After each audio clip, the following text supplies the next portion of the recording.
Well, there's nothing subtle about today's readings, are there? They're very straightforward and blunt. In today's gospel, the religious leaders of Jesus' day were accusing him of ignoring their laws and their traditions. Jesus seized the situation and turned the tables on them and told them they're missing the point of what religion is all about. Besides contradicting some of God's laws, Jesus condemned them for stressing only external observance of religious practice.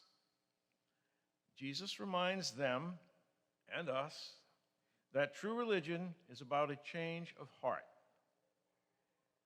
In our society, we often encounter overwhelming amounts of laws, some from God, some from religious leaders, and so many from government and civil officials. Law is important, don't get me wrong. Without law, civilization cannot survive. Without law, there's chaos and anarchy. At the same time, freedom is important. We live in a society where too many people think freedom means doing whatever they want without accountability, without having to answer to any authority. Without law, there would be no freedom, for we would live our lives simply trying to avoid annihilation. Just check out the situation in the world today. Look at it. Exactly what I'm talking about. Moses reminded God's people in the first reading that if they kept God's laws, they would be admired by their contemporaries and would prosper. We have to balance the restrictions that laws place upon us with the freedom we seek to enjoy.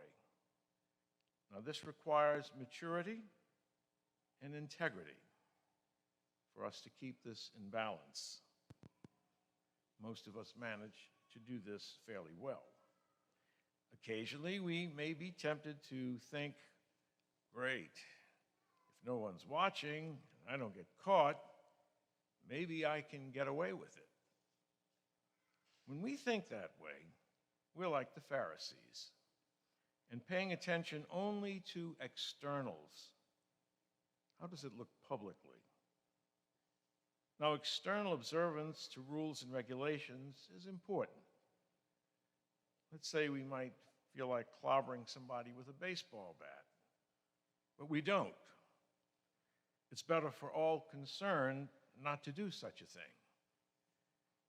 We observe what is legally and morally lawful and give evidence of our self-control. St. James tells us in the second reading, be doers of the word, not hearers only. God's 10 Commandments are mostly about external behavior. Worship God, respect his name, honor our parents, do not kill, lie, steal, or commit adultery. Only the last two commandments are about what goes on in our hearts when we want to take possession of what does not belong to us. Our feelings are not always the purest nor the best.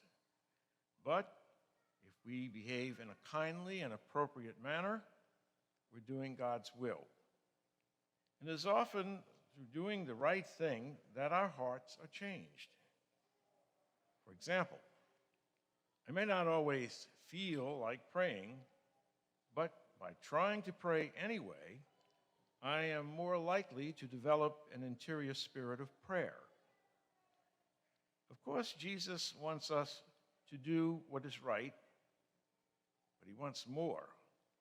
He wants nothing less than for our hearts to be filled with his love and his grace.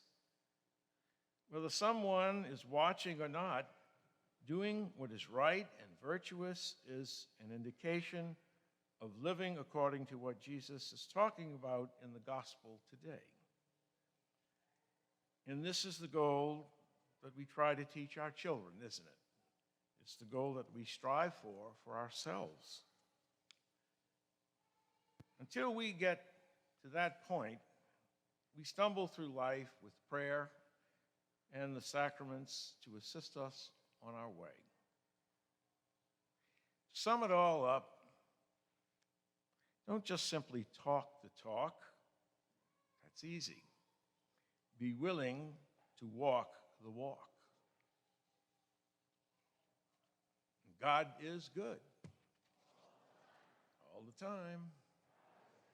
Please keep that in mind.